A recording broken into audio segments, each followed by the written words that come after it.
Hi everyone, welcome to this time's scrolling finance! Well, last week was pretty noisy, full of data and information, and China's bonds market behaved slow and weak in that time. After almost a month of getting stress from the stocks market, the bonds market became more numb to no matter good or bad information. So, as always, let's have an overview of the bonds market, then check out details part, alright? Total bond yield curve was twisted and steep compared to last week. Yields of 3, 5, 10 years terms went down 1, 0.5, and 1 basis point. If we compare to the one of December 9th last year, the curve was still twisted and flat. Yields of 3 years term went up 2 basis points. 5, 10, and 30 years terms went down 6, 25, and 23 basis points. The spread between Chinese treasury bonds and commercial bank perpetual bonds fluctuated around its well-valued yields, with 5-year spread was 41 basis points. About actions of investment agencies, in last week, for short and middle-term bonds, big banks and policy banks bought 49 billion yuan together. Joint stock banks sold 44 billion yuan. And for long and ultra-long-term bonds, agricultural commercial banks bought 40 billion yuan, whereas joint stock banks sold 37 billion yuan.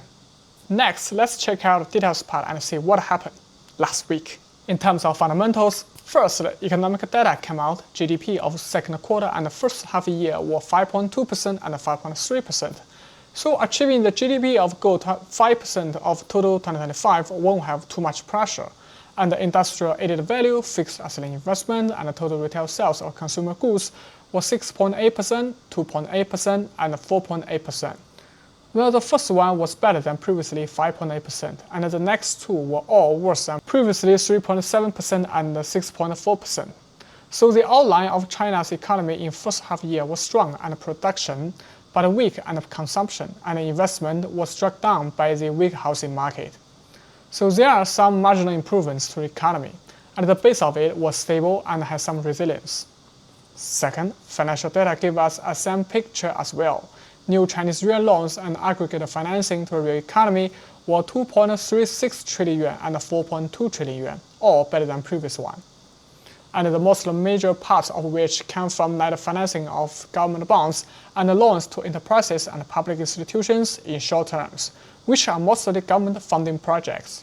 So China's economy still gets its energy from the government engine. All it has to do is restore its another resident sector engine. Third, the CPC held a Central Urban Work Conference, which is a high-level meeting, and laid out the overall requirements, key principles, and the priority tasks for urban work. This is seen as a powerful start to the next round of urban upgrades, which will be a powerful stimulation to the economy. Talking all, the fundamentals have been restoring for a while, but the prospect of it still needs to be verified further. So these things didn't influence the bonds market much, and from long and ultra-long-term view, fundamentals are still on the bonds market side, for now. For funding conditions, last week was tax season, so the PBOC invested a lot of liquidity into the interbank market. The financing price for non-banking agencies was around 1.5% for overnight, higher than the week before. The situation of tight for volume but loose for financing price didn't change. Meanwhile, the PBOC published a statement which mentions that it plans to cancel the provision of freezing pledged bonds for bonds repurchases. For the convenience of the implementation of treasury bonds purchasing and other monetary policies, market participants see this as a good sign about treasury bonds purchasing. Plus a stable and loose attitude towards China's bonds market, from short and middle-term view, the bonds market still has a good support from funding conditions. The bonds are safe. So what should we pay our attention next? First, the incoming CPC Politburo meeting in next 2 weeks to see the view of the government on the economy and if there are any more stimulated policies. Second, the specific policies following the Central Urban Work Conference, which may turn the fundamentals good and against the bonds market. Third, the 90 days of alleviation of tariffs is about to do, so let's see what Trump gonna do this time. First, the move of the PBOC, cutting RRR and other policy interest rates are less likely. Let's just focus on treasury bonds purchasing. About bond investment strategies, patience is a virtue. In the period of no information time, all we have to do is hold our 50% bond position and wait. Keep proper duration and DV1, and prepare for risk control.